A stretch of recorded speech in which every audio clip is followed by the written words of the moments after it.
Okay. C Prajwal Devaraj ಅವರು ತುಂಬ ನೋಡೋಕೆ ಮುದ್ದಾಗಿದ್ದಾರೆ, ಒಳ್ಳೆ ಫೈಟ್ ಮಾಡ್ಬೋದು, ಏನೇ ಮಾಡ್ಬೋದು. ಆದರೂ ಕೂಡ ಒಂದು ಸಿನಿಮಾದಲ್ಲಿ ಒಬ್ಬ ಹೀರೋಯಿನ್ನು ಒಂದು ಸಣ್ಣ ರೊಮ್ಯಾನ್ಸ್ ಇಲ್ಲ ಅಂತಂದಾಗ ಡೈಜೆಸ್ಟ್ ಮಾಡ್ಕೊಳ್ಳೋದು ಸ್ವಲ್ಪ ಕಷ್ಟ ಆಗುತ್ತೆ. ಬಟ್ ಈ ಸಿನಿಮಾದಲ್ಲಿ ಹೀರೋಯಿನ್ ಇಲ್ಲ ಅಂತ ಕೇಳ್ಪಟ್ಟೆ. ಇದ್ದಾರೆ ಸೋನಲ್ ಮಂಟೋರಿ, ನಮ್ಮ ಕರಣ್ ಸುಧೀರ್ ಅವ್ರ ಮಿಸ್ಸಸ್ ಸೋನಲ್ ಅವರು ಇದರಲ್ಲಿ ಹೀರೋಯಿನ್ ಆಗಿ ಜೊತೆ ಕೆಲಸ ಮಾಡಿದ್ದಾರೆ ಅನ್ನೋಕ್ಕಾಗಲ್ಲ. ಯಾಕಂದರೆ ಸನ್ನಿವೇಶದಲ್ಲಿ ಇಬ್ಬರು ಇರ್ತೀವಿ, ಬಟ್ ಅವರೇ ಬೇರೆ ಜಾಗದಲ್ಲಿರ್ತಾರೆ, ನಾನೇ ಬೇರೆ ಜಾಗದಲ್ಲಿರ್ತೀನಿ. ಇತ್ತೀಚೆಗೆ ಇದೇ ಥರ ಯಾವುದೊಂದು ರಿಯಾಲಿಟಿ ಶೋಗೆ ನಾನು ಸೋನಲ್ ಅವ್ರ ಜೊತೆಗೆ ಹೋದ್ವಿ. ಅವ್ರು ಅದೇ ಹೇಳ್ತಿದ್ರು, ಪ್ರಜ್ವಲ್ ಸಿನಿಮಾ ಸೈನ್ ಮಾಡಿದ್ಮೇಲೆ ಇವತ್ತೇ ನಾವಿಬ್ಬರು ಸಿಗ್ತಾ ಇರೋದು ಅಂತ, ಈ ಶೋ ಮೂಲಕ ಅಂತ. ಸೊ ನಾವಿಬ್ಬರು ಜೊತೆಗೆ ಶೂಟೇ ಮಾಡಿಲ್ಲ, ಬಟ್ ಸನ್ನಿವೇಶದಲ್ಲಿ ಜೊತೆಗೆ ಇರ್ತೀವಿ. ಪ್ರಾಬ್ಲಿ ನನ್ನ ಈ 40 ಸಿನಿಮಾಗಳಲ್ಲಿ ಮೊದಲನೇ ಸಲ ಅನಿಸುತ್ತೆ ಹೀರೋಯಿನ್ ಅವ್ರ ಸಿನಿಮಾಲಿದ್ದಾರೆ, ಬಟ್ ನನಗೆ ಅವ್ರ ಜೊತೆ ಕೆಲಸ ಮಾಡೋದಕ್ಕೆ ಏನೋ ಅವಕಾಶ ಸಿಕ್ಕಿಲ್ಲ ಅನ್ನೋದು. This is also very new. ಈ ರಾಕ್ಷಸಲ್ಲಿ ಈ ಥರದ್ದು ತುಂಬ ಹೊಸ ಹೊಸ ಅಂಶಗಳು ಸಾಕಷ್ಟಿದೆ. ಬಟ್ ಅವ್ರದ್ದು ಜನ ಫ್ಯಾಬ್ಯುಲಸ್ ಜಾಬ್. ಈ ಪೊಲೀಸ್ ಕೆಲಸ ಹೇಗೆ ಅಂದರೆ, ನಾನು ಆ್ಯಕ್ಚುಲಿ ಯೋಚನೆ ಮಾಡ್ತಿದ್ದೆ, ನಮ್ಮೆಲ್ರಿಗೂ ರಜಾ ಇರುತ್ತೆ, ಅಟ್ಲೀಸ್ಟ್ ಒಂದು ಭಾನುವಾರ ಆದರೂ ಸಿಗುತ್ತೆ ನಮಗೆ.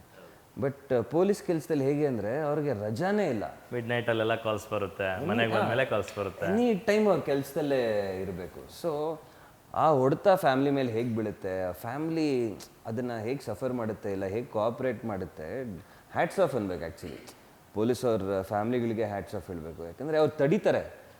ಬಿಕಾಸ್ ವಾರದಲ್ಲಿ ಅಷ್ಟು ದಿನ ಆಚೆ ಇರ್ತಾರೆ, ಕೆಲಸ ಮಾಡ್ತಿದ್ದಾರೆ, ಯಾವಾಗಲೂ ಎಷ್ಟು 3 ಗಂಟೆಗೆ ಫೋನ್ ಬಂದರೂ ಎದ್ದು ಓಡೋಗ್ಬೇಕು. So hats off to them actually. So ಆ ಥರ ಒಂದು ಫ್ಯಾಮಿಲಿ ಇಲ್ಲೂ ನಮ್ಮ ರಾಕ್ಷಸಲ್ಲಿ. ಇವನು ಬರೀ ಕೆಲಸ ಕೆಲಸ ಕೆಲಸ ಅಂತ ಫ್ಯಾಮ್ಲಿ ದೂರ ಆಗ್ತಾ ಹೋಗ್ತಿರುತ್ತೆ. ಸೊ ಆ ಥರ ಒಂದು ಸನ್ನಿವೇಶದಲ್ಲಿ ಅದಕ್ಕೆ ಅವ್ರು ಬೇರೆ ಇರ್ತಾರೆ, ಇವನು ಬೇರೆ ಇರ್ತಾನೆ. ಸೊ ನಾವು ಸಿಗೋಕ್ಕಾಗಿಲ್ಲ, ಬಟ್ ಫೋನಲ್ಲಿ ಚೆನ್ನಾಗಿ ಬೈತಿರ್ತಾರೆ ಇವನಿಗೆ. ಸೂಪರ್. ನಿಮ್ಮ ಕರಿಯರಲ್ಲಿ ಸಾಕಷ್ಟು ಪೊಲೀಸ್ ಪಾತ್ರಗಳನ್ನು ಮಾಡಿದ್ದೀರಾ, ಬಟ್ ನಿಮಗೆ ಆನ್ ಸ್ಕ್ರೀನ್ ಪೊಲೀಸು ಯಾರು ಇನ್ಸ್ಪಿರೇಷನ್ನು? ಅಫ್ಕೋರ್ಸ್ ಅಪ್ಪ ಅವ್ರದ್ದು ಸಾಲು ಸಿನಿಮಾಗಳಿದ್ದಾವೆ, ಅಪ್ಪ ಅವರೇ ಆಗಿರ್ತಾರೆ. ರಿಯಲ್ ಲೈಫಲ್ಲಿ ಯಾವ ಪೊಲೀಸ್ ಆಫೀಸರ್ ನಿಮಗೆ ಜಾಸ್ತಿ ಇನ್ಸ್ಪೈರ್ ಆಗಿದ್ದಾರೆ? Ashok Kumar uncle. Tiger Ashok Kumar. Tiger Ashok Kumar ಅವ್ರ ಮಗನೂ ನನಗೆ ಚೆನ್ನಾಗಿ ಪರಿಚಯ. ಬಟ್ ಯಾಕೆ ಅಂದರೆ ಅಪ್ಪಾಜಿ ಅಶೋಕ್ ಕುಮಾರ್ ಅಂಕಲ್ ಪಾತ್ರಗಳು ಸಾಕಷ್ಟು ಮಾಡಿದ್ದಾರೆ ಸಿನಿಮಾಲಿ ಕೂಡ. ಹೌದು. ಸೊ ಅದು ನನಗೆ ಇಂಪ್ರೆಸ್ ಆಗ್ತಾ ಹೋಯಿತು ಚಿಕ್ಕ ವಯಸ್ಸಲ್ಲೇ. ಆ್ಯಂಡ್ ಅವ್ರ ಕತೆಗಳು ಕೇಳಬೇಕಾದ್ರೆ, ಆ್ಯಂಡ್ ಅವ್ರ ಮಗ ನನ್ನ ಸ್ನೇಹಿತ ಆದ ಕಾರಣ ಅವ್ರ ಜೊತೆ ನನಗೆ ಸಮಯ ಸಾಕಷ್ಟು ಸಿಕ್ತು ಅವ್ರ ಜೊತೆ ಮಾತಾಡೋದಕ್ಕೆ. ಆ್ಯಂಡ್ ಅವ್ರು ಹೇಳೋ ಕತೆಗಳು ಕೇಳ್ತಾ ಇದ್ರೆ ಲಕ್ಷ್ಮಿ ನಿಜವಾಗ್ಲೂ ಕೂದಲು ನಿಂತ್ಕೊಂಡ್ಬಿಡುತ್ತೆ. ಎಷ್ಟಿದೆ ಗೊತ್ತಾ, ಒಂದು 100 ಸಿನಿಮಾ ಮಾಡ್ಬೋದು ಅವ್ರ ಹತ್ರ ಇರೋ ಕತೆಗಳು. ಸೊ ಹತ್ರ ಇದ್ದಿದ್ದರಿಂದ I think he is most inspiring for me as a police officer. ಆವತ್ತಿನ ಕಾಲಘಟ್ಟಕ್ಕೆ ಮೀಡಿಯಾಗಳು ಇಷ್ಟು ಫಾಸ್ಟ್ ಆಗಿರಲಿಲ್ಲ, ಸೋಷಿಯಲ್ ಮೀಡಿಯಾ ಅನ್ನೋದು ಇದ್ದೇ ಇರಲಿಲ್ಲ. ಹಂಗಾಗಿ ಅವ್ರು ಮಾಡಿರ್ತಕ್ಕಂತಹ ಗ್ರೇಟ್ ವರ್ಕ್ಸ್ ಏನಿದೆ ಅವೆಲ್ಲವೂ ಹೊರಗಡೆ ಬಂದಿಲ್ಲ. ಇವಾಗ ಅವರು ಎಲ್ಲಾದರೂ ಕೂತ್ಕೊಂಡು ಆಫ್ ದಿ ರೆಕಾರ್ಡ್ ಮಾತಾಡಿದ್ರೆ, ಅಥವಾ ಯಾವುದಾದ್ರೂ ಒಂದು ಇನ್ಸಿಡೆಂಟ್ ಆ ಥರದ್ದು ನಡೆದಾಗ ಬಂದು ಮೀಡಿಯಾದಲ್ಲಿ ಕೂತ್ಕೊಂಡು ಮಾತಾಡಿದಾಗಷ್ಟೇ ಟೈಗರ್ ಅಶೋಕ್ ಕುಮಾರ್ ಅವರ ಆ ದಿನಗಳ ಆ ಕಥೆಗಳು ಹೊರಗಡೆ ಬರ್ತವೆ. ಇಲ್ಲ ಅಂದಾಗ ನೀವು ಹೇಳ್ದಂಗೆ ಅವೆಲ್ಲವೂ ಒಂಥರ ಇತಿಹಾಸದ ಪುಟಗಳಲ್ಲಿ ಹಂಗೆ ಉಳಿದೋಗಿದ್ದಾವೆ. ಕರೆಕ್ಟ್.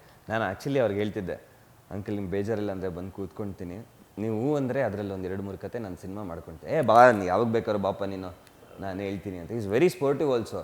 ನಿಮಗೆ ಅನಿಸಲ್ಲ ಅವ್ರ ಜೊತೆ ಕೂತಾಗ ಈ ಮನುಷ್ಯನ ಇದೆಲ್ಲ ಮಾಡಿರೋದು, ಇಷ್ಟು ಮಾಡಿರೋದು ಅನಿಸುತ್ತೆ. ಬಿಕಾಸ್ ಈಸ್ ಸೋ ಸಿಂಪಲ್ ಜೋಲಿಗೆ. ನೀವು ಅಪ್ಪಾಜಿನ ನೀವು ಸಿನಿಮಾಲಿ ನೋಡಿದಾಗಲೂ ಅಷ್ಟೇ, ದೇವರಾಜವ್ರು ಹಿಂಗೆ ಅನ್ಸುತ್ತೆ, ಬಟ್ ನೀವು ನೋಡಿದಾಗ ಒಳ್ಳೆ ಮಗುತ್ತಾರೆ ಜೊತೆಗೆ.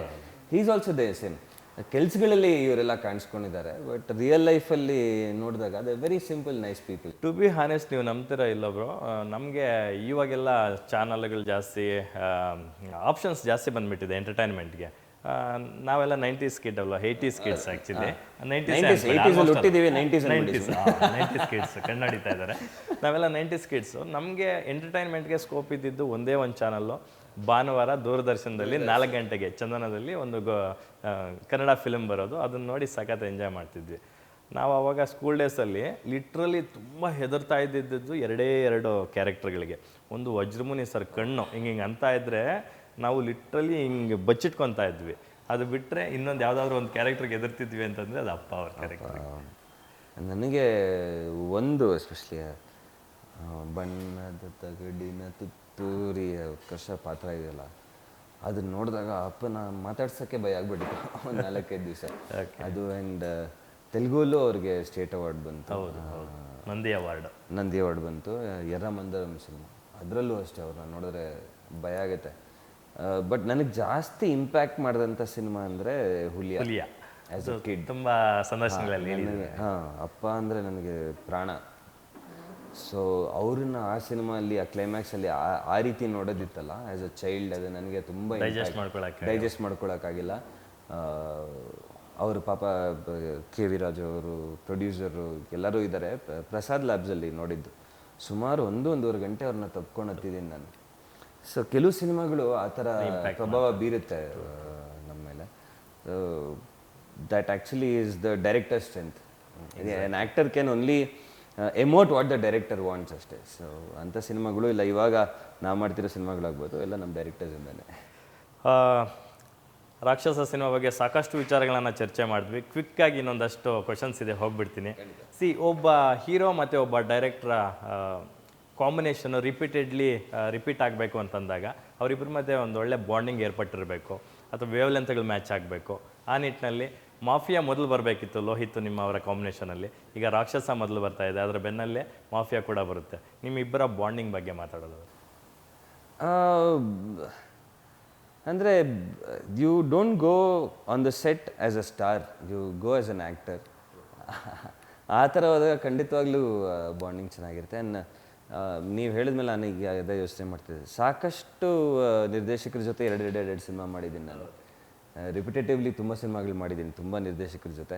And I feel happy about it. ಅಂದರೆ ಅವರು ನಿಮ್ಮ ಜೊತೆ ಒಂದು ಕಂಫರ್ಟ್ ಫೀಲ್ ಮಾಡ್ತಾರೆ. ಓಕೆ, ಈ ಹೀರೋ ಜೊತೆ ಇನ್ನೊಂದು ಸಿನಿಮಾ ಮಾಡ್ಬೋದು, ನಾನು ಅಂದ್ಕೊಂಡಿರೋದು ನೀನು ಸ್ಕ್ರೀನ್ ಮೇಲೆ ತರ್ತಾನೆ ಅನ್ನೋ ಒಂದು ಆಸೆ ಆಗಿರ್ಬೋದು, ಒಂದು ಅನಿಸಿಕೆ ಅವರಲ್ಲಿದ್ದರೆ ಐ ಥಿಂಕ್ ಎಲ್ಲೋ ಒಂದು ಕಡೆ ಗೆದ್ದಿದ್ದೀನಿ ನಾನು ಒಬ್ಬ ನಟನಾಗಿ ಅನ್ನೋ ಒಂದು ಕಾನ್ಫಿಡೆನ್ಸ್ ಬರುತ್ತೆ. ಈಸ್ ಅ ಡೈರೆಕ್ಟರ್ಸ್ ಆ್ಯಕ್ಟರಪ್ಪ ಅನ್ನೋದು ಇಂಡಸ್ಟ್ರಿಗೂ ಗೊತ್ತಿರುವಂಥ ವಿಚಾರ. ಯಾಕಂತಂದರೆ ಈಗ ಅದನ್ನ ಯಾರೋ ಡೂಪ್ ಇಟ್ಸ್ಕೊಂಡು ಮಾಡಿಸ್ಕೊಳ್ಳಿ ಅಂತ ನೀವು ಹೇಳ್ಬೋದಿತ್ತು, ಆ ನೀರಲ್ಲಿ ಅಷ್ಟು ದಿನ ನಂಗೆ ಇರೋಕ್ಕಾಗಲ್ಲ ಅಂತೆಲ್ಲನೂ. ಸೊ ನೀವು ಅದನ್ನು ಇಲ್ಲ ನಾನೇನೋ ಈ ಸಿನಿಮಾ ಕೊಡಬೇಕು ಅಂತಕ್ಕಂಥ ಉತ್ಸಾಹ ಅಥವಾ ತುಡಿತ ನಿಮ್ಮಲ್ಲೂ ಇರೋದ್ರಿಂದನೇ ರಿಪೀಟೆಡ್ಲಿ ನಿಮ್ಮನ್ನೇ ಕಾಸ್ಟ್ ಮಾಡ್ತಾ ಹೋಗ್ತಾರೆ. ಹಾಂ, ನನಗೆ ಈಗ ನಾವು ಒಂದು ಸಿನಿಮಾಗೆ ನಾನೇ ಕಾಸು ಕೊಟ್ಟು ಟಿಕೆಟ್ ತೊಗೊಂಡು ಹೋದ್ರೂ ಈ ಜನ ತುಂಬ ಇಂಟೆಲಿಜೆಂಟ್ ಆಗಿದ್ದಾರೆ. ಗೊತ್ತಾಗ್ಬಿಡುತ್ತೆ ಇದು ಹೀರೋ ಮಾಡಿದಾನ ಹೀರೋ ಮಾಡಿಲ್ವ ಅನ್ನೋದು ಪಟ್ಟ ಅಂತ ಹಿಡಿತಾರೆ. ಆ್ಯಂಡ್ ನಮ್ಗಿಂತ ಬುದ್ಧಿವಂತರಾಗಿದ್ದಾರೆ ನಮ್ಮ ಆಡಿಯನ್ಸ್ ಇವಾಗ. ಸೊ ಅವ್ರು ಕಾಸು ಕೊಟ್ಟು ಟಿಕೆಟ್ ತೊಗೊಂಡಾಗ ಅದಕ್ಕೆ ನನ್ನ ಕೈಯಲ್ಲಿ ಎಷ್ಟು ಕೊಡೋಕ್ಕಾಗುತ್ತೋ ಅಷ್ಟು ಕೊಡೋಣ ಅನ್ನೋದು ಒಂದು ಆಸೆ ಅಷ್ಟೆ. ಸೊ ಅದಕ್ಕೆ ಏನೇ ಚಾಲೆಂಜಸ್ ಇದ್ದರೂ ಅದನ್ನು ಮಾಡ್ತೀವಿ. ಆ್ಯಂಡ್ ಅಲ್ಲಿ ಥಿಯೇಟ್ರಲ್ಲಿ ಕೂತ್ಕೊಂಡು ಜನದ ಜೊತೆ ರಿಯಾಕ್ಷನ್ನು ನಾವು ನೋಡಿದಾಗ ಎಲ್ಲ ಸಾರ್ಥಕ ಅನಿಸ್ಬಿಡುತ್ತೆ. ಲವ್ಲಿ. ರಾಕ್ಷಸ ಸಿನಿಮಾದ ಹೊರತಾಗಿ ಒಂದಷ್ಟು ಸಿನಿಮಾಗಳು ರಿಲೀಸ್ಗೆ ರೆಡಿ ಇದ್ದಾವೆ. ಒಂದು ಮಾಫಿಯಾ, ಮತ್ತೊಂದು ಕರಾವಳಿ, ಮತ್ತೊಂದು ಚೀತಾ. 3 ಸಿನಿಮಾಗಳು ತುಂಬ ವಿಭಿನ್ನ. ನಾನು ಅಬ್ಸರ್ವ್ ಮಾಡ್ದಂಗೆ ಪರ್ಸ್ನಲಿ ಪ್ರಜ್ವಲ್ ಅವ್ರನ್ನ ಐ ಥಿಂಕ್ ಅರ್ಜುನ ಸಿನಿಮಾ, ಚೌಕಾ ಸಿನಿಮಾದಿಂದ ಇತ್ತೀಚೆಗೆ ನಿಮ್ಮ ಕತೆಗಳ ಆಯ್ಕೆ ತುಂಬ ಬದಲಾವಣೆ ಆಗಿದೆ, ತುಂಬ ಚೂಸಿ ಆಗಿದ್ದೀರಾ. So I am happy for that. So ಈ ಸಿನಿಮಾಗಳು ಲೈನಪ್ಪಲ್ಲಿ ಇರ್ತಕ್ಕಂಥ ಸಿನಿಮಾಗಳು ಅಂದರೆ ಒಂದು ಟೈಮಲ್ಲಿ ಅದೇ ಅರ್ಜುನ, ಚೌಕ ಆಸೆ ಯಾವಾಗಲೂ ಇತ್ತು, ಬಟ್ ಅವಕಾಶ ಸಿಗಬೇಕು. ನಮಗೆ ಆಸೆಗಳು ತುಂಬ ಇರುತ್ತೆ, ಈ ಥರ ಮಾಡಬೇಕು ಆ ಥರ ಮಾಡಬೇಕು ಅಂತ. ಬಟ್ ಯಾರಾದರೂ ಅದನ್ನು ಬರ್ಕೊಂಡು ಬರಬೇಕು. ಇಲ್ಲ ಒಬ್ಬ ನಿರ್ದೇಶಕ ಬಂದ್ಬಿಟ್ಟು ಈ ಥರ ಸಿನಿಮಾ ನಿಮ್ಮ ಜೊತೆ ಮಾಡಬೇಕು ಅಂತ ಹೇಳಿದರೆ ನಮ್ಗೆ ಆ ಅವಕಾಶ ಸಿಗುತ್ತೆ. ಲಕ್ಕಿಲಿ ನಾನು ನನ್ನ ಚಾಯ್ಸಸ್ ಚೇಂಜ್ ಮಾಡಿಕೊಂಡು ಈ ಥರ ಸಿನಿಮಾಗಳು ಮಾಡಬೇಕು ಅಂದ್ಕೊಂಡಾಗ ಲಕ್ಕಿಲಿ ಡೈರೆಕ್ಟರ್ಸ್ ಆ ಥರ ಕತೆಗಳನ್ನ, ಆ ಥರ ಸ್ಕ್ರಿಪ್ಟ್ನ ತೊಗೊಂಬರೋಕ್ಕೆ ಸ್ಟಾರ್ಟ್ ಮಾಡಿದ್ರು. ಸೊ ಪ್ರತಿಯೊಂದು ಸಿನಿಮಾಲ್ಲೂ ತುಂಬ ವಿಭಿನ್ನವಾದ ಪಾತ್ರಗಳು ಸಿಗ್ತಿದೆ. ಆ್ಯಂಡ್ ಅದೊಬ್ಬ ನಟನಿಗೆ ಅದಕ್ಕಿಂತ ದೊಡ್ಡ ಖುಷಿ ಬೇರೆ ಯಾವುದೂ ಇಲ್ಲ. It's like a high.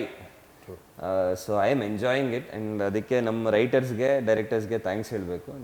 ಇದೇ ಥರ ಕತೆಗಳು ಬರ್ತಾ ಇರಲಿ ವಿಭಿನ್ನವಾದ. And I would love to entertain people in different rolls.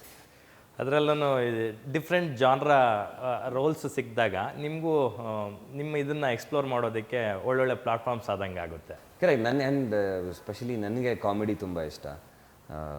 But commercial action ನಾವು ಮಾಡಬೇಕು. ಸೊ ಇನ್ಸ್ಪೆಕ್ಟರ್ ವಿಕ್ರಮ್ ಬಂದಾಗ ಒಂದು ಕಾಮಿಡಿ ಪಾರ್ಟ್ ಏನಿತ್ತು ಅದನ್ನು ಸಖತ್ ಎಂಜಾಯ್ ಮಾಡಿದೆ. ಇಲ್ಲ ಜೆಂಟಲ್ಮೆನ್ ಮಾಡಿದಾಗ ನಿಜ ಜೀವನಕ್ಕೆ ತುಂಬ ಹತ್ತಿರವಾದ ಪಾತ್ರವಾಗಿತ್ತು. ಅದೊಂದಷ್ಟು ರಿಸರ್ಚ್ ಮಾಡಿ ಆ ಪಾತ್ರ ಹೆಂಗಿರ್ಬೋದು, ಆ ಮನುಷ್ಯ ಹೇಗಿರ್ಬೋದು ಅನ್ನೋದು ಮಾಡೋಕ್ಕೆ ಅವಕಾಶ ಸಿಕ್ತು.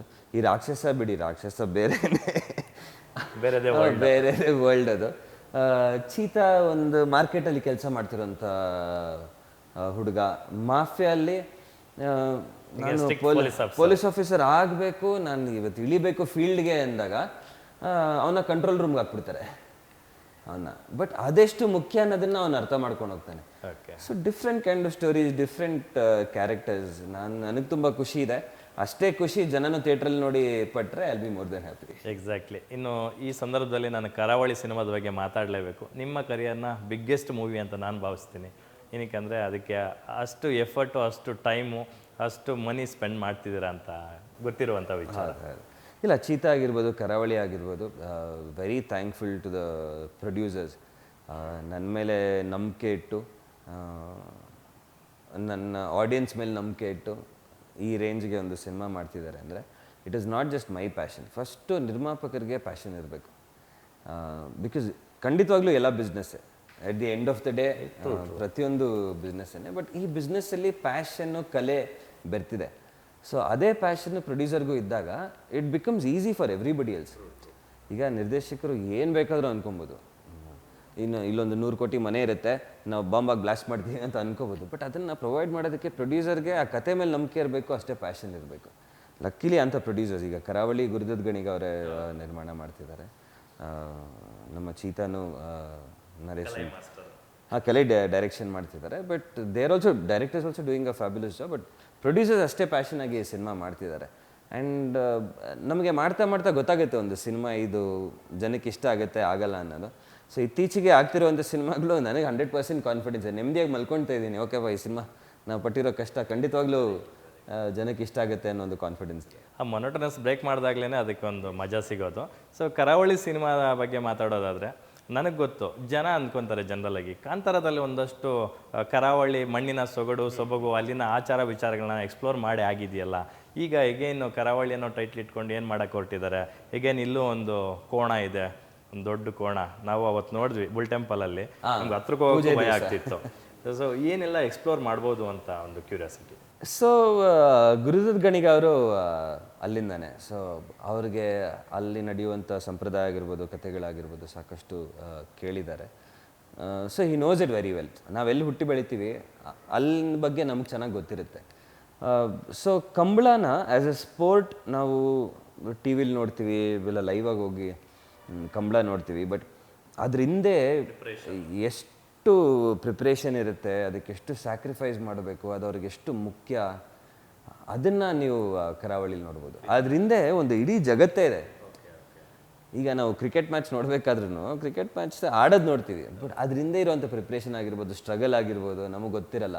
ಅದೇ ರೀತಿ ಕಂಬಳ ಹಿಂದೆ ಇರೋ ಒಂದು ಜಗತ್ತೇನಿದೆ, ಅದರ ಪ್ಯಾಷನ್ ಏನಿದೆ, ಅದನ್ನು ಎಕ್ಸ್ಪ್ಲೋರ್ ಮಾಡಿದ್ದಾರೆ ಗುರುದತ್ ಗಣಿಗ ಅವ್ರ ಈ ಸಿನಿಮಾ. ಈಗ ನಾವಿಬ್ಬರು ಮಾತಾಡ್ತಾ ಇರೋದು ಜನಕ್ಕೆ ನೋಡೋಕೆ ಸೂಪರ್ ಆಗಿರುತ್ತೆ, ಅದ್ರ ಹಿಂದೆ ಅವ್ರು ಲೈಟ್ ಸೆಟಪ್ ಮಾಡ್ಕೊಂಡು ಶೂಟ್ ಮಾಡೋದಕ್ಕೆ ಎಷ್ಟು ಕಷ್ಟಪಟ್ಟಿದ್ದಾರೆ ಅನ್ನೋದು, ಇದ್ರ ಹಿಂದೆ ಎಷ್ಟು ಪ್ರೋಸೆಸ್ ಇದೆ ಅನ್ನೋದು ಆ ಸಿನಿಮಾಲ್ ಗೊತ್ತಾಗುತ್ತೆ. Super, lovely. ಇನ್ನು ಕೆಲವು ಒಂದು 2-3 ಪ್ರಶ್ನೆಗಳಿದೆ, ಮುಗಿಸ್ಕೊಳ್ತೀನಿ. ನಿಮ್ಮ ಜೊತೆ ಮಾತಾಡ್ತಿದ್ರೆ ಮಾತಾಡ್ತಾನೆ ಇರ್ಬೋದು. ಲೈನಪ್ ಇದೆಯಲ್ಲ ನಿಮ್ಗೆ ನೆಕ್ಸ್ಟ್ ಇನ್ನೊಂದು ಸಿನಿಮಾ ಎಲ್ಲ.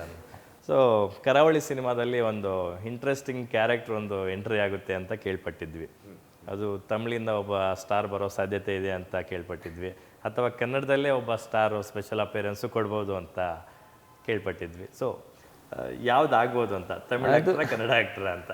ಇಲ್ಲ, ಇದು ತುಂಬ ಕಾಂಪ್ಲಿಕೇಟೆಡ್. ನಮಗೆ ಪಾತ್ರಕ್ಕೆ ಡಿಸ್ಕಷನ್ ಮಾಡ್ತಾನೇ ಇದ್ದೀವಿ, ಬಟ್ ಇನ್ನೂ ಫಿಕ್ಸ್ ಆಗಿಲ್ಲ. ಬಿಕಾಸ್ ಅದು ಇವನ ಧನಂಜಯ, ನನ್ನ ಪಾತ್ರದ ಹೆಸರು ಕರಾವಳಿಯಲ್ಲಿ, ಅವನ ಇಡೀ ಅಸ್ತಿತ್ವ ಅಲ್ಲಿಂದನೇ ಬರುತ್ತೆ. ಓಕೆ, ಆ ಒಂದು ಪಾತ್ರದಿಂದ. ಓಕೆ. ಸೊ ಅದಕ್ಕೆ ಸಾಕಷ್ಟು ಡಿಸ್ಕಷನ್ ಮಾಡ್ತಿದ್ದೀವಿ, ಇನ್ನೂ ಫಿಕ್ಸ್ ಆಗಿಲ್ಲ. ಬಟ್ ಆದಷ್ಟು ಬೇಗ ಆಗುತ್ತೆ. And it will be a powerful character or a powerful actor for sure. ನಾವು ಗೆಸ್ ಮಾಡ್ಬೋದಾ ಅಥವಾ ಐಡಿಯಾಸ್ ಕೊಡ್ಬೋದಾ ಅಂತ? ಯಾಕಂದರೆ ಇನ್ಸ್ಪೆಕ್ಟರ್ ವಿಕ್ರಮ್ ಸಿನಿಮಾದಲ್ಲಿ ದರ್ಶನ್ ಅವರು ಮಾಡಿಕೊಟ್ಟಿದ್ರು ನಿಮಗೆ, brother from another mother Darshan ಅವರು. ಸೊ ಈ ಸಿನಿಮಾದಲ್ಲಿ ಒಂದು ಕಡೆ ಗುರುದತ್ ಗಣಿಗ ಅವರು ಸುದೀಪ್ ಸರ್ ಅವರ ಗರಡಿಯಿಂದ ಬಂದಂತಹ ಪ್ರತಿಭೆ. ಸೊ ಲೆಜೆಂಡ್ಗಳಿಗೆ ಆ್ಯಕ್ಷನ್ ಕಟ್ ಹೇಳ್ದಂಥವ್ರು, ರೆಬೆಲ್ ಸ್ಟಾರ್ ಅಂಬರೀಷ್ ಅವರು ಮತ್ತು ಸುದೀಪ್ ಸರ್ ಇಬ್ಬರಿಗೂ ಡೈರೆಕ್ಟ್ರಿಗೆ ಡೈರೆಕ್ಷನ್ ಮಾಡಿದಂಥ ಹುಡುಗ. ಸೊ ಹಂಗಾಗಿ ಸುದೀಪ್ ಸರ್ ಏನಾದರೂ ಈ ಸಿನಿಮಾದ ಭಾಗವಾಗಬಹುದಾ? ಅಯ್ಯೋ, I will be more then happy ಹಂಗಾದರೆ. But it starts from the director. ನಾನು ನೀವು ಯಾವಾಗಲಿಂದನೂ ನೋಡ್ಕೊಂಡು ಬಂದಿದ್ದೀರಾ, ನಾನು ಈ ಪಾತ್ರಕ್ಕೆ ಇವ್ರು ಬೇಕು, ನನಗೆ ಈ ಹೀರೋಯಿನ್ ಬೇಕು, ಇಲ್ಲ ಆ ಪಾತ್ರಕ್ಕೆ ಅವ್ರು ಬೇಕು ಅಂತ ಯಾವತ್ತೂ ಹೇಳ್ದವನಲ್ಲ. ವಾಟ್ ದ ಡೈರೆಕ್ಟರ್ ಡಿಸೈಡ್ಸ್, ಅದ್ರಲ್ಲಿ ಅದಕ್ಕೊಂದು ಸಜೆಷನ್ ಇದ್ದರೆ ಓಕೆಪ್ಪ ಹಿಂಗೆ ಮಾಡಬಹುದಾ ಇಲ್ಲ ಅವ್ರು ಆಗಬಹುದಾ ಅಂತ ಕೇಳ್ತೀನಿ ಅಷ್ಟೇ. ಬಟ್ ಗುರು ಹೇಳಿ ದೀಪವನ್ನ ಒಪ್ಕೊಂಡ್ರೆ I be more then happy. Super. ಒಂದು ಕಡೆ ರಾಗಿಣಿ ಅವ್ರದ್ದು ಸಿನಿಮಾ ಶಾನುಭೋಗರ ಮಗಳು ಥಿಯೇಟ್ರಲ್ಲಿದೆ, ಮತ್ತೊಂದು ಕಡೆ ನಿಮ್ಮ ಬ್ರದರ್ ಪ್ರಣಾಮ್ ಅವರ ಸಿನಿಮಾ ರಿಲೀಸ್ಗೆ ಥಿಯೇಟ್ರಿಗೆ ಬರೋಕ್ಕೆ ರೆಡಿ ಇದೆ, ಮಿಡ್ಲಲ್ಲಿ ನಿಮ್ಮ ಸಿನಿಮಾ ಥಿಯೇಟ್ರಿಗೆ ಬರ್ತಾ ಇದೆ, ಅಪ್ಪ ಅವ್ರ ಸಿನಿಮಾಗಳಂತೂ ಶೂಟಿಂಗ್ಗಳ ಮೇಲೆ ಶೂಟಿಂಗ್ಗಳು ನಡೀತಾನೆ ಇರುತ್ತೆ. ಇದೆಲ್ಲ ನೋಡಿದ್ರೆ ಎಷ್ಟು ಖುಷಿ ಆಗುತ್ತೆ ಒಬ್ಬ ಫ್ಯಾಮಿಲಿ ಮೆನ್ ಆಗಿ. ತುಂಬ ಅಂದರೆ ನನ್ನ ಖುಷಿಗಿಂತ ಅಪ್ಪ ಮುಖದಲ್ಲಾಗಲಿ ಅಮ್ಮನ ಮುಖದಲ್ಲಾಗಲಿ ಆ ಖುಷಿ ನೋಡಿದಾಗ ಇಟ್ ಫೀಲ್ಸ್ ನೈಸ್. ಖಂಡಿತವಾಗ್ಲೂ ನಾನು ಸುಮ್ಮನೆ ಸುಳ್ಳು ಹೇಳಲ್ಲ, ಎಲ್ಲ ಆ್ಯಕ್ಚುಲಿ ತುಂಬ ಖುಷಿ ಆಗುತ್ತೆ. ಈಗ ರಾಗಿಣಿಯವ್ರ ಸಿನಿಮಾ, ನೆಕ್ಸ್ಟ್ ನನ್ನ ಸಿನಿಮಾ, ನೆಕ್ಸ್ಟು ಪ್ರಣಾಮ್ ಅವ್ರ ಸಿನಿಮಾ, ಒಂದು ತಿಂಗಳಲ್ಲಿ ಲೈನಲ್ಲಿ 3 ಜನ ಸಿನಿಮಾಗಳು ಬರ್ತಾ ಇದೆ. It feels happy. ಬಟ್ ಇದೆಲ್ಲ ಸಾಧ್ಯ ಆಗೋದು ಬರೀ ಜನ ಪ್ರೀತಿಯಿಂದ. ನಮ್ಮ ಇಡೀ ಕುಟುಂಬನ ಕಾಪಾಡ್ಕೊಂಡು ಬಂದಿರೋದು ನಮ್ಮ ಜನ, ನಮ್ಮ ಆಡಿಯನ್ಸ್. ಸಿಕ್ಸರ್ ಮಾಡಿದಾಗಿಂದ ನಂದೆಲ್ಲ ಬರೀ ಸಕ್ಸಸ್ಸೇ ಇಲ್ಲ. ನಾನು ಮೇಲೆ ಹೋಗಿದ್ದೀನಿ, ಕೆಳಗೆ ಬಿದ್ದಿದ್ದೀನಿ, ಮತ್ತೆ ಏನೋ ಅದು ಆಗ್ತಿರೋದು. ಬಟ್ ಇವತ್ತು ಸೇಫಾಗಿ ಒಂದು ಜಾಗದಲ್ಲಿ ನನ್ನ ಕೂಡಿಸಿದ್ದಾರೆ ಜನ. ಆ್ಯಂಡ್ ಅವ್ರನ್ನೂ ವಿಭಿನ್ನವಾದ ಪಾತ್ರಗಳು ಎಂಟರ್ಟೈನ್ ಮಾಡೋದಕ್ಕೆ ಟ್ರೈ ಮಾಡ್ತಿದ್ದೀನಿ. ಸೊ ಖಂಡಿತವಾಗ್ಲೂ ನಾವು ಇಡೀ ಕುಟುಂಬ ಇವತ್ತು ಚಿತ್ರರಂಗದಲ್ಲಿ ಇದ್ದೀವಿ, ಕಲೆಗೆ ಸೇವೆ ಮಾಡ್ತಿದ್ದೀವಿ ಅಂದರೆ ಅದಕ್ಕೆ ಜನನೇ ಕಾರಣ. ನೀನಾದೇನ ಸಿನಿಮಾ ಬಳಿಕ ಹೋಮ್ ಪ್ರೊಡಕ್ಷನಲ್ಲಿ ಮತ್ತೊಂದು ಸಿನಿಮಾ ಇಮಿಡಿಯೇಟ್ ಬರುತ್ತೆ ಅಂತ ಎಕ್ಸ್ಪೆಕ್ಟ್ ಮಾಡಿದ್ವಿ, ಬಟ್ ಒಂದು ಗ್ಯಾಪ್ ಆಯಿತು. ನೆಕ್ಸ್ಟ್ ಯಾವಾಗ ನಿರೀಕ್ಷೆ ಮಾಡ್ಬೋದು ನಿಮ್ಮ ಹೋಮ್ ಬ್ಯಾನರಲ್ಲಿ ಸಿನಿಮಾನ? ಅಂದರೆ ಪ್ರೊಡಕ್ಷನ್ ಮಾಡಿದ್ವಿ, ಬಟ್ ಆ್ಯಸ್ ಅನ್ ಆ್ಯಕ್ಟರ್ ನನಗೆ ಆ ಟೈಮಲ್ಲಿ ನಿಮ್ಗೆ ತುಂಬ ಎಷ್ಟೋ ವಿಷಯಗಳ ಬಗ್ಗೆ ಯೋಚನೆ ಮಾಡಬೇಕಾಗುತ್ತೆ. ಅಫ್ಕೋರ್ಸ್ ಅಮ್ಮ ಇದ್ದರು, ಅಪ್ಪ ಇದ್ದರು, ತಮ್ಮ ಇದ್ದ. ಬಟ್ ಆದರೂ ನೀವು ಆ್ಯಸ್ ಎ ಪ್ರೊಡ್ಯೂಸರ್ ಅಂತ ನೀವು ಇಳಿದಾಗ ಎಷ್ಟೋ ವಿಷಯಗಳ ಬಗ್ಗೆ ಯೋಚನೆ ಮಾಡಬೇಕಾಗುತ್ತೆ. ನನಗೆ ಇದು ನನ್ನ ಆ್ಯಕ್ಟಿಂಗಿಗೆ ಮಿಸ್ ಹೊಡಿತಾ ಇದೆ ಅಂತ ಅನ್ನಿಸ್ತಿತ್ತು ನನಗೆ. ಬಟ್ ಎಲ್ಲ ಪ್ರೊಡಕ್ಷನ್ ಮಾಡೋ ಆಸೆ ಅಂತೂ ಇದೆ. ಬಟ್ ನನಗೆ ಮಾಡೋಕ್ಕೆ ಮುಂಚೆ ಬೇರೆ ಆ್ಯಕ್ಟರ್ಸ್ಗೆ ಮಾಡೋಣ, ಇಲ್ಲ ಹೊಸ ಪ್ರತಿಭೆಗಳಿಗೆ ಪ್ರೊಡಕ್ಷನ್ ಮಾಡೋಣ ಅನ್ನೋ ಆಸೆ ಇದೆ ನನಗೆ. ಸೊ ನನಗೆ ಹೆಂಗಿದ್ರು ನಿರ್ಮಾಪಕರು ಒಳ್ಳೊಳ್ಳೆ ಸಿನಿಮಾಗಳು ಮಾಡ್ತಿದ್ದಾರೆ, ನಿರ್ದೇಶಕರು ಒಳ್ಳೆ ಕಥೆಗಳು ಕೊಡ್ತಿದ್ದಾರೆ.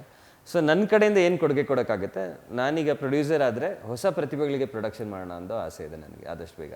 ನನಗೊಂದು ಔಟ್ ಆಫ್ ಕ್ಯೂರಿಯಾಸಿಟಿ ಜನರಲ್ಲಾಗಿ ಕೇಳ್ತಾ ಇದ್ದೀನಿ. ಶಿವಣ್ಣ ಅವರು, ರಾಘಣ್ಣ ಅವರು, ಅಪ್ಪು ಅವರು, ಇವ್ರು ಮೂವರನ್ನೂ ಒಂದು ಸಿನಿಮಾದಲ್ಲಿ ನೋಡಬೇಕಿತ್ತು ಅಂತ ನಾವು ಅಂದ್ಕೊತಾ ಇದ್ವಿ. ಅಷ್ಟರಲ್ಲೇ ತುಂಬ ಜನ ಪ್ಲ್ಯಾನು ಮಾಡ್ತಿದ್ರು ಇವ್ರು ಮೂವರನ್ನೂ ಇಟ್ಕೊಂಡು ಒಂದು ಸಿನಿಮಾದಲ್ಲಿ ಪೋರ್ಟ್ರೇ ಮಾಡಬೇಕು ಅಂತ. ಅಷ್ಟರಲ್ಲೇ ಅಪ್ಪು ಅವರು ಇಲ್ಲವಾಗ್ಬಿಟ್ರು.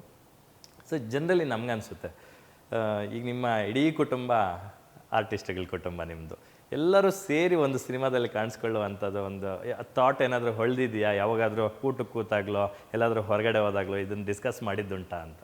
ಇಲ್ಲ, ಸುಮ್ಮನೆ ಕಾಮಿಡಿಗೆ ಒಂದಷ್ಟು ಸತಿ ಅದ್ರ ಬಗ್ಗೆ ಮಾತಾಡಿದ್ದೀವಿ. ಅಮ್ಮ ಬೇಕಿದ್ರೆ ನೀವು 4 ಜನ ಮಾಡಿ, ನಾನಿರಲ್ಲ ಅಂತ ಹೇಳ್ತಾರೆ. ಬಟ್ ಸಖತ್ತಾಗಿರುತ್ತೆ ಆ್ಯಕ್ಚುಲಿ ಒಂದು ಸಿನಿಮಾಲಿ ಎಲ್ಲರೂ ಜೊತೆಗೆ ಕಾಣಿಸ್ಕೊಂಡ್ರೆ it will be great. But ನಾನು ಯಾವಾಗಲೂ ಅದೇ, ಈಗ ತುಂಬ ಜನ ಕೇಳ್ತಿರ್ತಾರೆ ನೀವು ರಾಗಿಣಿಯವ್ರು ಯಾಕೆ ಜೊತೆಗೆ ಸಿನಿಮಾಲಿ ಮಾಡಿಲ್ಲ ಇನ್ನೂ ಅಂತ. ನಮಗೋಸ್ಕರ ಕತೆ ಮಾಡೋದು ಬೇರೆ, ಆ ಕತೆಗೆ ನಮ್ಮ ಅವಶ್ಯಕತೆ ಇರೋದು ಬೇರೆ. ಸೊ ನಿರ್ದೇಶಕರು ಕತೆ ಮಾಡಿದಾಗ ಅವ್ರಿಗೆ ನಾವು ಹೊಳಿಬೇಕು ತಲೆಯಲ್ಲಿ, ಈ ಆ್ಯಕ್ಟರ್ ನನ್ನ ತಲೆಗೆ ಬಂದ ಅನ್ನೋ ರೀತಿಯಲ್ಲಿ. ಬಟ್ ನಮಗೇನೆ ಇವರಿಬ್ಬರನ್ನ ಜೊತೆಗೆ ಆ್ಯಕ್ಟಿಂಗ್ ಮಾಡಿಸ್ಬೇಕು ಅಂತ ಬರ್ಕೊಂಡು ಬಂದಾಗ ಅದು ಖಂಡಿತವಾಗ್ಲೂ ವರ್ಕೌಟ್ ಆಗಲ್ಲ. ಸೊ ಆ ಥರದೊಂದು ಕತೆ ಯಾರಾದರೂ ಬರ್ಕೊಂಡು ಬಂದರೆ ಇಟ್ ವಿಲ್ ಬಿ ಸೂಪರ್. ನಿಮ್ಮ ಆಸೆನ ಆದಷ್ಟು ಬೇಗ ನೆರವೇರಲಿ. ಆದಷ್ಟು ಬೇಗ ಅನ್ನೋದು ನೆರವೇರಲಿ ಅನ್ನೋದು ನಮ್ಮ ಆಶಯ. ಇನ್ನು ಅಪ್ಪ ಅವ್ರ ಬಗ್ಗೆ ಮಾತಾಡಲೇಬೇಕು. ಅವರು ಯಾವುದೇ ಕಾಲಘಟ್ಟಕ್ಕೆ ಯಾವುದೇ ಟೆಕ್ನಿಷಿಯನ್ಸ್ ಜೊತೆ ಹೊಂದಿಕೊಳ್ಳಬಲ್ಲಂತಹ ಒಬ್ಬ ಪರಿಪೂರ್ಣ ಕಲಾವಿದ ಅನ್ನೋದು ಗೊತ್ತಿರುವ ವಿಚಾರ. ಸೊ ಈಗಿನ ಜನ್ರೇಷನಲ್ಲೂ ಕೂಡ ಯಂಗ್ಸ್ಟರ್ಸ್ ಜೊತೆ ಮಿಂಚು ಹರಿಸ್ತಾ ಇದ್ದಾರೆ. ಒಂದು ಕಡೆ ತೆಲುಗು, ತಮಿಳು ಎಲ್ಲ ಕಡೆನೂ ಬ್ಯುಸಿ ಇದ್ದಾರೆ. ದೊಡ್ಡ ದೊಡ್ಡ ಸ್ಟಾರ್ಗಳ ಜೊತೆನೂ ಸಿನಿಮಾಗಳು ಮಾಡ್ತಿದ್ದಾರೆ. ಇಲ್ಲಿ ಯಾರೋ ಹೊಸಬ್ರು ಬಂದು ನಿಮ್ಮನ್ನು ಇಟ್ಕೊಂಡು ಒಂದು ಸಿನಿಮಾ ಮಾಡಬೇಕು ಅಂದ್ಕೊಂಡಿದ್ದೀವಿ ಸರ್ ಅಂದರೆ ಅವ್ರಿಗೂ ಡೇಟ್ಸ್ ಕೊಡ್ತಾರೆ, ಅವ್ರ ಜೊತೆನೂ ಮಿಂಗಲ್ ಆಗ್ತಾರೆ. ಸೊ ಅಪ್ಪ ಅವ್ರ ಬಗ್ಗೆ ಹೇಳೋದು, ಅದು ಆ ವ್ಯಕ್ತಿತ್ವ ಹಾಗೆ ಅಂದರೆ ನನಗೇನೆ ಒಂದು ಎನ್ಸೈಕ್ಲೋಪೀಡಿಯೋ ಥರಪ್ಪ. ಇವತ್ತು ನಾನು ಇಷ್ಟು ವರ್ಷಗಳ ಕಾಲ ಇಂಡಸ್ಟ್ರಿಯಲ್ಲಿ ಉಳಿದಿದ್ದೀನಿ, ಇವತ್ತಿಗೂ ಸಿನಿಮಾಗಳು ಮಾಡ್ತಿದ್ದೀನಿ, ಇವತ್ತು ಜನ ಪ್ರೀತಿ ಸಿಗ್ತಾ ಇದೆ ಅಂದರೆ ಅದಕ್ಕೆ ಮೂಲ ಕಾರಣ ಅಪ್ಪನೇ. ಯಾಕಂದರೆ ಚಿಕ್ಕ ವಯಸ್ಸಿಂದನೇ ಅವ್ರು ಹಂಗೆ ಬೆಳೆಸ್ತಾ ಹೋದರು. ಒಬ್ಬ ನಟ ಆಗ್ತೀನಿ ಅಂದಾಗ ಅದಕ್ಕೆ ಏನು ಹೇಳಬೇಕು, ನೀನೊಬ್ಬ ನಟನಾಗಿ ಹೇಗಿರಬೇಕು, ಏನು ಮುಖ್ಯ ಏನಲ್ಲ ಅನ್ನೋದನ್ನು ಹೇಳ್ಕೊಡ್ತಾ ಹೋದರು. ಇಲ್ಲ 18 ವರ್ಷಕ್ಕೆ ಆ ರೇಂಜಿಗೆ ಒಂದು ಸಕ್ಸಸ್ ಬಂದಾಗ ಒಬ್ಬ 18 ವರ್ಷದ ಹುಡುಗ ದಾರಿ ತಪ್ಪೋದು ತುಂಬ ಸುಲಭ. ನಾನು ಬರೀ 18 ವರ್ಷ ಸಿಕ್ಸರ್ ಅಷ್ಟು ದೊಡ್ಡ ಸಕ್ಸಸ್ ಆಗೋಯ್ತು. ನಾವು ಅಂದ್ಕೊಂಡೇ ಇಲ್ಲ, ಸುಮ್ಮನೆ ಒಂದು ಟ್ರೈ ಅಂತ ಶಶಾಂಕ್ ಸರ್ ಮೇಲೆ ನಂಬಿಕೆಯಿಂದ ಉಷಾ ಕಿರಣ್ ಮೂವೀಸ್ ಅವ್ರ ಬ್ಯಾನರು, ಒಳ್ಳೆ banner, Shashank sir direction okay ಅಂತ ಹುಮ್ಮಸ್ಸಲ್ಲಿ ಹೊರಟ್ಬಿಟ್ಟೆ. ಅಪ್ಪ ಆವಾಗಲೂ ಹೇಳಿದರು, ಮಗನೇ ಒಂದು ಸಿನಿಮಾ ಚೆನ್ನಾಗಾಗುತ್ತೋ ಬಿಡುತ್ತೋ, ಚೆನ್ನಾಗಾದರೆ ಖುಷಿ, ಚೆನ್ನಾಗಾಗಿಲ್ಲ ಅಂದರೆ ಮುಚ್ಕೊಂಡು ಮತ್ತೆ ಕರೆಕ್ಟಾಗಿ ಕಾಲೇಜ್ಗೆ ಹೋಗೋ ಅಂತ. ಬಿಕಾಸ್ ಆ ಏಜಲ್ಲಿ ದಾರಿ ತಪ್ಪೋದಾಗಲಿ ಇಲ್ಲ ಎಮೋಷ್ನಲಿ ಒಂದು ಸ್ಟ್ರೆಸ್ ತೊಗೊಳ್ಳೋದಾಗಲಿ ಇಸ್ ವೆರಿ ಈಸಿ. ಇಡೀ ಜೀವನದಕ್ಕೆ ಬದಲಾಗ್ಬಿಡುತ್ತೆ. ಸೊ ಪ್ರತಿಯೊಂದು ಹೆಜ್ಜೆಯಲ್ಲೂ ನನಗೆ ಬುದ್ಧಿ ಕಲಿಸ್ತಾ ಬಂದರು, ನನಗೆ ದಾರಿ ತೋರಿಸ್ತಾ ಬಂದರು. So he is an incredible man. ಒಬ್ಬ ಸ್ಟಾರು, ಒಬ್ಬ ಆ್ಯಕ್ಟರ್ಕ್ಕಿಂತ ಹೆಚ್ಚಾಗಿ ಒಬ್ಬ ಮನುಷ್ಯನಾಗಿ ಹೇಗಿರ್ಬೇಕು ಅನ್ನೋದನ್ನು ಹೇಳ್ಕೊಟ್ರು. ಆ್ಯಂಡ್ ಅವರು ಅದೇ ರೀತಿ ಜೀವನ ಸಾಗಿಸ್ತಾ ಬಂದಿದ್ದಾರೆ. ಆ್ಯಂಡ್ ಅವ್ರಿಗೆ ಅದೇ ರೀತಿ ಮರ್ಯಾದೆ ಪ್ರೀತಿ ಸಿಗ್ತಾ ಬಂದಿದೆ. ಸೊ ನಾನು ಅವರಲ್ಲಿ ಅಟ್ಲೀಸ್ಟ್ ಒಂದು ಅರ್ಧ ಆದ್ರೂ ಜೀವನದಲ್ಲಿ ಗೆದ್ದಿದ್ದೀನಿ ಅನಿಸುತ್ತೆ. Very good, very good. ಸಿನಿಮಾಗಳಲ್ಲಿ ದೇವರಾಜ್ ಸರ್ ಅವರು ಪೊಲಿಟಿಷಿಯನ್ ಆಗಿ ನಾವೆಲ್ಲ ನೋಡಿದ್ವಿ.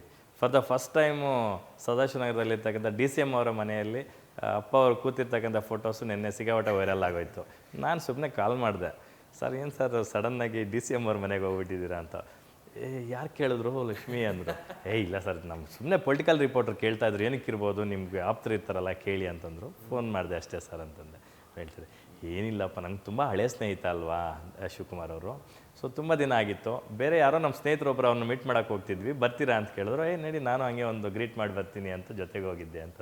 ಹೌದು, ಇಬ್ಬರು ತುಂಬ ಆತ್ಮೀಯ. ಅಂದರೆ DKC ಅಂಕಲ್ ಮೊದಲನೇ ಕ್ಯಾಂಪೇನಿಂಗ್ ಅನಿಸುತ್ತೆ ಅಪ್ಪ ಹೋಗಿದ್ರು. ಸೊ ಅವಾಗ್ಲಿಂದಾನೇ ಇಬ್ಬರು ತುಂಬ ಆತ್ಮೀಯ. ಆ್ಯಂಡ್ ಅಪ್ಪನಿಗೆ ಪೊಲಿಟಿಕಲ್ ಆಫರ್ಸ್ ಸಾಕಷ್ಟು ಬಂದಿದೆ, ಬಟ್ ತುಂಬ ಹಿಂದೆ, ಇವಾಗಲ್ಲ ತುಂಬ ಹಿಂದೆನೇ.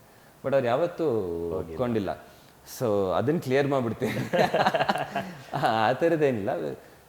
ಈ ಥರ ಒಂದು ಅವಕಾಶ ಸಿಕ್ತು, ಯಾರೋ ಮೀಟ್ ಮಾಡೋಕ್ಕೆ ಹೋಗ್ತಿದ್ರು ಅಂತ. And he would be more then happy ಅವ್ರನ್ನ ಮೀಟ್ ಮಾಡೋಕ್ಕೆ. ಆ್ಯಂಡ್ ಅದೇ ವೈರಲ್ ಆಗಿಬಿಟ್ಟು ನನಗೂ ತುಂಬ ಜನ ಏನು ಅಪ್ಪ ಪಾರ್ಟಿ ಸೇರ್ತಿದ್ದಾರೆ ಅಂತ ಹೇಳಪ್ಪ, ನನಗೆ ಗೊತ್ತಿಲ್ಲ, ಅವ್ರ ತಲೆಯಲ್ಲಿ ಏನಿದೆ ಅವ್ರಿಗೆ ಗೊತ್ತು, ನೀವು ಬೇಕಾದ್ರೆ ಅವ್ರನ್ನೇ ಫೋನ್ ಮಾಡಿ ಕೇಳಿ ಅಂತ. ಬಟ್ ಸಿನ್ಸ್ ಅವರ ಇಬ್ಬರು ಆ ರಿಲೇಷನ್ಶಿಪ್ನ ಉಳಿಸ್ಕೊಂಡು ಬಂದಿದ್ದಾರೆ. Both are terrific people. ಅವರಿಬ್ಬರನ್ನ ಆ್ಯಕ್ಚುಲಿ ಆ ಫೋಟೋಲಿ ನೋಡೋದಕ್ಕೆ ನನಗೆ ಖುಷಿ ಆಗುತ್ತೆ, ಇಬ್ಬರನ್ನು ಜೊತೆಗೆ ನೋಡೋದಕ್ಕೆ. ಸೊ ಹೀಗೆ ಒಂದು ಅವಕಾಶ ಸಿಕ್ಕಿದೆ, ಹೋಗಿ ಅವರು ಮಾತಾಡಿಸ್ಕೊಂಡು ಬಂದರು. ಸೂಪರ್. ಒಂದೇ ಒಂದು ಪ್ರಶ್ನೆ, ಅದು ಕಂಪಲ್ಸರಿ ಇದ್ದೇ ಇರುತ್ತೆ ಯೂಶಲಿ. ದರ್ಶನ್ ಅವ್ರದ್ದು ಇನ್ಸಿಡೆಂಟ್ ಆದಮೇಲೆ ಹೊರಗಡೆ ಬಂದರು, ಎಲ್ಲ ಓಕೆ. ಸೊ ಎಲ್ಲರ ಲೈಫಲ್ಲೂ ಅಪ್ಸ್ ಆ್ಯಂಡ್ ಡೌನ್ಸ್ ಇದ್ದೇ ಇರುತ್ತೆ. ಆ ಟೈಮಲ್ಲಿ ಅವ್ರು ಅದನ್ನು ನಿಭಾಯಿಸಿದಂಥ ಪರಿ ಇದೆಯಲ್ಲ, ನಿಜಕ್ಕೂ ಅದು ಪದಗಳಲ್ಲಿ ಬಣ್ಣಿಸೋಕ್ಕಾಗದೇ ಇರ್ತಕ್ಕಂಥ ವಿಚಾರ. ಅವ್ರ ವೈಫ್ ಇರ್ಬೋದು ವಿಜಯಲಕ್ಷ್ಮಿ ಅವರು ನಿಂತ್ಕೊಂಡಂಥದ್ದು, ದಿನಕರ್ ಅವರು ಮತ್ತು ಮೀನಾ ತೂಗ್ದೀಪಮ್ಮ ಅವ್ರು ಬಂದು ಇದು ಮಾಡಿದ್ದಿದೆಲ್ಲ ನಾನು. ಸೊ ನಿಮಗೂ ಆಲ್ಮೋಸ್ಟ್ ಅಲ್ಲಿ ದರ್ಶನ್ ಅವರಂದರೆ ಫ್ಯಾಮ್ಲಿ. ಸೊ ಆ ಟೈಮಲ್ಲಿ ಅದನ್ನೆಲ್ಲ ಹೇಗೆ ಓವರ್ಕಮ್ ಮಾಡಿದ್ರಿ ನೀವೆಲ್ಲ? It is very shocking. And ಅದನ್ನು ಅರಗಿಸ್ಕೊಳ್ಳೋದಕ್ಕೆ ತುಂಬ ಕಷ್ಟ. ಇವಾಗ್ಲೂ ಹಿಂಗಾಯ್ತಾ, ಇಷ್ಟೊಂದು ಆಗೋಯ್ತಾ ಅನ್ನೋದು ಮನಸ್ಸಿಗೆ ಬರುತ್ತೆ. But life is like that. ಕೆಲವು ಸತಿ ನಾವು ಏನೋ ಅಂದ್ಕೊಳ್ತೀವಿ, ಏನೋ ಆಗಿಬಿಡುತ್ತೆ. ನಾವು ಮಾಡದಿರೋ ತಪ್ಪಿಗೆ ಕೆಲವು ಸತಿ ನಾವು ಸಿಕ್ಕಾಕೊಳ್ಬೇಕಾಗತ್ತೆ. ಇಲ್ಲ ನಾವು ಬೇರೆ ಏನೋ ಅಂದ್ಕೊಂಡಿರ್ತೀವಿ, ಅದರಿಂದ ಬೇರೆ ಏನೋ ಆಗಿಬಿಡುತ್ತೆ. But life is like that. But ಅವರು ಪ್ರತಿ ಸಲ ಜೀವನ ಕಷ್ಟ ಕೊಟ್ಟಾಗಿರ್ಬೋದು, ಜೀವನದಲ್ಲಿ ಈ ಥರ ಕಷ್ಟಗಳು ಬಂದಾಗಿರ್ಬೋದು, ಅದನ್ನು ಗೆದ್ದು ಬಂದಿದ್ದಾರೆ ಯಾವತ್ತೂ. Is always been victorious. And ನಮ್ಮ ಇಡೀ ಕರ್ನಾಟಕ ಜನತೆ ಅವ್ರನ್ನ ಎಷ್ಟು ಪ್ರೀತಿ ಮಾಡ್ತಾರೆ ಅನ್ನೋದು ಈ ಕಷ್ಟ ಸಮಯದಲ್ಲೇ ಗೊತ್ತಾಗೋದು ನಮಗೆ. ಯಾವಾಗಲೂ ಸುಖದಲ್ಲ, ಕಷ್ಟದಲ್ಲಿ ಯಾರು ನಮ್ಮ ಜೊತೆ ಇರ್ತಾರೆ, ಇಲ್ಲ ಕಷ್ಟದಲ್ಲಿ ಯಾರು ನಮ್ಮ ಜೊತೆ ನಿಲ್ತಾರೆ ಅಂದಾಗಲೇ ನಮ್ಮ ಶಕ್ತಿ ಆಗಿರ್ಬೋದು, ನಮ್ಮಲ್ಲಿರೋ ಪ್ರೀತಿ ಆಗಿರ್ಬೋದು ಕಾಣಿಸ್ಕೊಳ್ಳುತ್ತೆ. ಆ್ಯಂಡ್ ಅದು ಮತ್ತೆ ನಮ್ಮ ಕರ್ನಾಟಕ ಜನತೆ ಅಣ್ಣನ ಮೇಲಿರೋ ಪ್ರೀತಿನ ಪ್ರೂವ್ ಮಾಡಿದ್ದಾರೆ. And is come out victorious. But confidence ಒಂದು ಹೇಳಬಲ್ಲೆ, he is a good man, ಒಳ್ಳೆ ಮನುಷ್ಯ. ನಾನು ಯಾವಾಗಲೂ ಹೇಳ್ತಿರ್ತೀನಿ, ಮಗು ಥರ. ನೀನು ಮಗುಗೆ ಹೊಡೆದ್ರೆ ಮಗು ಅಳುತ್ತೆ, ನೀನು ಮಗು ಗಿಂಡಿದ್ರೆ ಮಗುನೂ ಗಿಂಡುತ್ತೆ. ಮಗು ಮನಸ್ಸಿರೋಂಥ ಮನುಷ್ಯ. And he will come back very strong.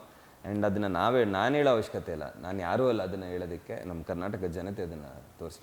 ನನಗೆ ಅವ್ರು ಸಡನ್ನಾಗಿ ಈ ಪ್ರಶ್ನೆ ಕೇಳಬೇಕು ಅಂತ ಏನು ನೆನಪಾಯ್ತು ಅಂದರೆ, ಯಾವಾಗಲೂ ಮನೆಗೆ ಬಂದಾಗ ಒಂದು ನಿಮ್ಮ ಮನೆಯಲ್ಲಿ ಒಂದು ದೊಡ್ಡದೊಂದು ಅವರೇ ಕ್ಲಿಕ್ ಮಾಡಿರೋ ಒಂದು ದೊಡ್ಡ ಫೋಟೋಗ್ರಾಫಿನ ಗಿಫ್ಟ್ ಮಾಡಿದ್ದಾರೆ ಅವ್ರ ಡ್ಯಾಡಿಗೆ. ಎರಡು ಗಿಳಿಗಳು ಒಂದು ಕೊಂಬೆ ಮೇಲೆ ಕೂತಿರ್ತಕ್ಕಂಥದ್ದು ಅದು ನೋಡೋದಕ್ಕೆ ಖುಷಿ ಆಗುತ್ತೆ. ಫೋಟೋಗ್ರಫಿ ಬೈ ದರ್ಶನ್ ತೋಗದೀಪ ಅಂತ ಇರುತ್ತೆ. ಅದು ಆ್ಯಕ್ಚುಲಿ ಅಣ್ಣ ಅದನ್ನ ಮಾಡಿದ್ದವರು ಈ ವೈಲ್ಡ್ ಲೈಫ್ ಫೋಟೋಗ್ರಫಿ ಮಾಡ್ತಿದ್ದ ವೈಲ್ಡ್ ಲೈಫ್ ಫೋಟೋಗ್ರಫಿ ಮಾಡಿ ಅದನ್ನ ಸೇಲ್ ಮಾಡಿದ್ರು. ಅದು ಅಷ್ಟು ದುಡ್ಡನ್ನ ಮತ್ತೆ ವೈಲ್ಡ್ ಲೈಫ್ ಬೆಟರ್ಮೆಂಟ್ಗೆ ಡೊನೇಟ್ ಮಾಡಿದ್ರು. ಸೊ ನಾನು ಹೋಗಿದ್ದೆ ಮೈಸೂರಿಗೆ ಅದಕ್ಕೆ. ಸೊ ನಾವೆಲ್ಲ ದುಡ್ಡು ಕೊಟ್ಟು ತೊಗೊಂಡು ಅಣ್ಣನ ಜೊತೆ ಫೋಟೋನು ತೊಗೊಂಡ್ವಿ. ಅದೆಲ್ಲ ಒಳ್ಳೆ ಕೆಲ್ಸಕ್ಕಾಯ್ತು ಅಂತ. ಬಟ್ ಮನೆಗೆ ಬಂದರೆ ಡ್ಯಾಡಿಗೆ ಇಷ್ಟು ದುಡ್ಡು ಕೊಟ್ಟಿದ್ದಾರೆ. ನಾನು ಡ್ಯಾಡಿ ಹತ್ರ ಕಾಸಿಸ್ಕೊಂಡಿಲ್ಲ. ನಮ್ಮ ಅಪ್ಪಾಜಿ ಹತ್ರ ಏನೇ ಕಾಸಿಸ್ಕೊಂಡಿಲ್ಲ. So he's like that and they both have a great relationship. ನಾನು ಅಣ್ಣ ಸಾಕಷ್ಟು ವರ್ಷಗಳಿಂದ ಸ್ನೇಹಿತರಾಗಿದ್ವಿ. ಬಟ್ ಬ್ರದರ್ಸ್ ಆಗಿದ್ದು ಅಪ್ಪಾಜಿಯಿಂದಾನೆ. ಅವರಿಬ್ಬರು ತಾರಕಲ್ಲಿ ಜೊತೆಗೆ ಕೆಲಸ ಮಾಡಿದ್ಮೇಲೆ they had a great bond. So ಅಲ್ಲಿಂದ ನಾವು ಸ್ನೇಹಿತರಿಂದ ಅಣ್ಣ ತಮ್ಮಂದಿರಾಗಿ ಶಿಫ್ಟ್ ಆದ್ವಿ. Because he became family after that ಅಪ್ಪಾಜಿ ಅವ್ರ ಬಾಂಡಿಂದ. And I am always thankful for that. ರೀಸೆಂಟಾಗಿ ಮೀಟ್ ಮಾಡಿದ್ರಾ? ಇಲ್ಲ, ಆಗಿಲ್ಲ. ನಾನಿನ್ನೂ ಮೀಟ್ ಮಾಡೋಕ್ಕಾಗಿಲ್ಲ. ಆ್ಯಂಡ್ ಪ್ರಾಬಬ್ಲಿ ಈ ಟೈಮಲ್ಲಿ you have to be close to family. And ಇಂಥ ಟೈಮಲ್ಲಿ ಒಂದು ಸ್ವಲ್ಪ ಸ್ಪೇಸ್ ಬೇಕಾಗುತ್ತೆ, ಸಮಯ ಬೇಕಾಗುತ್ತೆ. ಈ ಕೆಲವು ಸಲ ನಾವೀಗ ಏನೋ ಏಟಾಗಿ ಆಸ್ಪತ್ರೆಯಲ್ಲಿ ಇದ್ದಾಗ್ಲೂ ಒಬ್ಬರು ಇಬ್ಬರು ಬಂದರೆ ಓಕೆ, ತುಂಬ ಜನ ಬರ್ತಾನೆ ಇದ್ರೆ ಸ್ವಲ್ಪ ಟೈಮ್ ಕೊಟ್ಟರು ಸ್ವಲ್ಪ ರಿಲ್ಯಾಕ್ಸ್ ಮಾಡಬೇಕು ಅಂತ ಅನಿಸುತ್ತೆ. So he's come out of big problem. Emotionally, physically ಎಷ್ಟು ಡ್ರೈನ್ ಆಗಿರುತ್ತೆ ಒಬ್ಬ ಮನುಷ್ಯನಿಗೆ. ಒಂದು ಕಡೆ ಫಿಸಿಕಲಿ ಬ್ಯಾಕ್ ಪೈನ್, ಮತ್ತೊಂದು ಕಡೆ ಮೆಂಟಲಿ ಸ್ಟ್ರೈನ್. ಸೊ ಅವೆರಡನ್ನೂ so you need that space. ಅದನ್ನ ತುಂಬ ನಾವೊಂಥರ ಇಕ್ಕಟ್ಟಿನ ಪರಿಸ್ಥಿತಿಯಲ್ಲಿ ನಾವೇ ತರಬಾರ್ದು. ಬಟ್ ಒನ್ಸ್ ಈಸ್ ಓಕೆ, ಖಂಡಿತವಾಗ್ಲೂ ಅಲ್ಲಿ ಬಿ ಮೋರ್ ದೆನ್ ಹ್ಯಾಪಿ. ಕಾಯ್ತಾ ಇದ್ದೀನಿ ಅವ್ರನ್ನ ನೋಡೋದಕ್ಕೆ, ತಪ್ಕೊಳ್ಳೋಕ್ಕೆ. ನಮ್ಮಲ್ಲಿ ಮೊದಲೇ ಹೀರೋಗಳ ಕೊರತೆ ಜಾಸ್ತಿ ಅಂತ ನಾವೇ ಅಂದ್ಕೊತಾ ಇರ್ತೀವಿ. ಹಾಗಾಗಿ ದರ್ಶನ್ ಅವರು ಆದಷ್ಟು ಬೇಗ ಬಣ್ಣ ಹಚ್ಚಿ ಸ್ಕ್ರೀನ್ಗೆ ವಾಪಸ್ ಬರಲಿ ಅಂತ ಹೇಳೋದಾದ್ರೆ ಏನು ಬೇಕು? ಯಾಕಂದರೆ ದೇರ್ ಆರ್ ಇನ್ಸ್ಪಿರೇಷನ್. ನಮ್ಮಂಥ ನಟರಿಗೆ, ಯಂಗ್ಸ್ಟರ್ಸ್ಗೆ ದೇ ಹ್ಯಾವ್ ಬೀನ್ ಇನ್ಸ್ಪಿರೇಷನ್.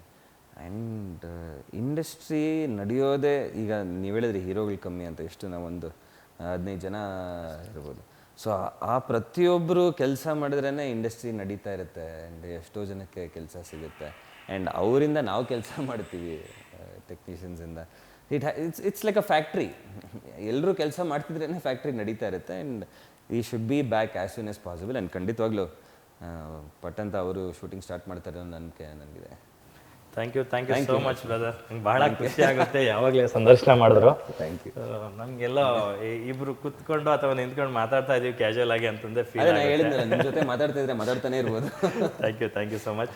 ರಾಕ್ಷಸ ಸಿನಿಮಾ ದೊಡ್ಡ ಮಟ್ಟಕ್ಕೆ ಹಿಟ್ ಆಗಲಿ. ಅದರ ಬೆನ್ನಲ್ಲೇ ಬರ್ತಾ ಇರ್ತಕ್ಕಂಥ 3 ಸಿನಿಮಾಗಳು ಹ್ಯಾಟ್ರಿಕ್ ಹಿಟ್ ಆಗಲಿ. ಇದರ ನಂತರ ಮತ್ತೆ ಹೋಮ್ ಪ್ರೊಡಕ್ಷನ್ ಬೇಗ ಸಿನಿಮಾ ಬರಲಿ. ಫ್ಯಾಮಿಲಿ ಎಲ್ಲ ನನಗಲ್ಲ, ಬೇರೆಯವ್ರಿಗೆ ಅದೇ. ಸೊ ಇಡೀ ಕುಟುಂಬ ಎಲ್ಲ ಸೇರಿ ಸಿನಿಮಾ ಮಾಡೋಂಥ ದಿನಗಳು ಬೇಗ ಬರಲಿ. ಸೊ ಜಾಸ್ತಿ ಒಳ್ಳೆಯದಾಗಲಿ. Thank you so much. Yes ವೀಕ್ಷಕರೇ, ನೋಡಿದ್ರಲ್ಲ ಇಷ್ಟೊತ್ತು ಡೈನಾಮಿಕ್ ರಾಕ್ಷಸನ ಜೊತೆ ನಾವು ನಡೆಸಿದಂಥ ಮಾತುಕತೆಯನ್ನು. ಇದು ಬರೀ ಸಿನಿಮಾಗಷ್ಟೇ ಡೈನಾಮಿಕ್ ರಾಕ್ಷಸ. ಅವ್ರು ಯಾವಾಗಲೂ ನಿಮ್ಮ ಅಚ್ಚುಮೆಚ್ಚಿನ ಡೈನಾಮಿಕ್ ಪ್ರಿನ್ಸ್ ಪ್ರಜ್ವಲ್ ದೇವರಾಜ್ ಅವರೇ. ಸೊ ಯಾವಾಗಲೂ ಅದೇ ಉತ್ಸಾಹ, ಅದೇ ಎನರ್ಜಿ, ಅದೇ ಸಿನಿಮೋತ್ಸಾಹ, ಅದೇ ಪ್ರೀತಿ ಆಪ್ಯಾಯತೆಯಿಂದ ಮಾತಾಡಿಸ್ತಾರೆ. ಸೊ ಸಿನಿಮಾಗಳು ದೊಡ್ಡ ಮಟ್ಟಕ್ಕೆ ಗೆಲ್ಲಲಿ. ಎಸ್ಪೆಷಲಿ ಈ ರಾಕ್ಷಸ ಸಿನಿಮಾ ಇದೇ ಮಾರ್ಚ್ 7ನೇ ತಾರೀಕು ನಿಮ್ಮ ನೆಚ್ಚಿನ ಚಿತ್ರಮಂದಿರಗಳಿಗೆ ಬರ್ತಾ ಇದೆ. ದಯವಿಟ್ಟು ಕನ್ನಡ ಸಿನಿಮಾಗಳನ್ನು ಥಿಯೇಟರ್ಗೆ ಹೋಗಿ ನೋಡಿ, ಪೈರಸಿನ ಅವಾಯ್ಡ್ ಮಾಡಿ ಅಂತ ಹೇಳ್ತಾ ಈ ಕಾರ್ಯಕ್ರಮನ ಮುಗಿಸ್ತಾ ಇದ್ದೀನಿ. ಇದಾಗಿತ್ತು ಇವತ್ತಿನ ವಿಶೇಷ ಕಾರ್ಯಕ್ರಮ. ನೋಡ್ತಾ ಇರಿ ಗ್ಯಾರಂಟಿ ನ್ಯೂಸ್. ಸುದ್ದಿ ಖಚಿತ, ನ್ಯಾಯ ನಿಶ್ಚಿತ.